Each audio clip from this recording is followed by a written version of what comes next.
ସକାଳୁ ଉଠିଲି, ହାତରେ ଚୁଟି ସଜେଇଲି, ଆଇନାରେ ନିଜକୁ ଦେଖିଲି।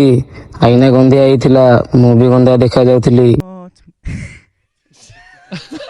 ବାଇକରେ ବସିକି ଥିଲି, ଲୋକମାନେ ବି ବସିକି ଥିଲେ। ଟ୍ରେନ ଯାଉଥିଲା, ଲୋକ ଦେଖୁଥିଲେ, ମୁଁ ବି ଦେଖୁଥିଲି।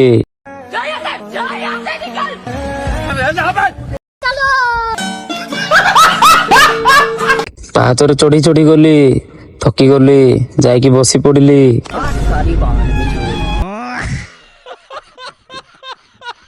ମାଙ୍କଡ ମାନଙ୍କୁ ଦେଖିଲି, 1 2 3 4 5 6 7 8 9 10 ଗଣି ପାରିଲିନି, କାହିଁକି ନା ମୁଁ ଅଙ୍ଗନବାଡି ଫେଲ।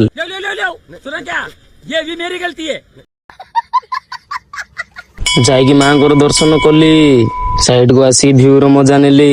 ମୁଁ ତାକୁ ଦେଖୁଥିଲି, ସିଏ ମତେ ଦେଖୁଥିଲା। ସିଏ ତା ପିଲାକୁ ଧରିକି ପଳେଇଲା। ଏଠି 2 ଜଣ ରୋମାନ୍ସ କରୁଥିଲେ, ମୁଁ ସେଲ୍ଫି ଉଠଉଥିଲି। ଭିଡିଓ ଭାଇରାଲ ହେଇଗଲା। ମାଙ୍କଡ ଗଛ ଉପରେ ଆମ୍ବ ଖାଉଛି, ତଳେ ମାଙ୍କଡି ବସିକି ଦେଖୁଛି। ଲାଗୁଛି ଯେମିତି ସିଏ ବୋଧେ ତାଙ୍କର ପରମ ମିତ୍ର।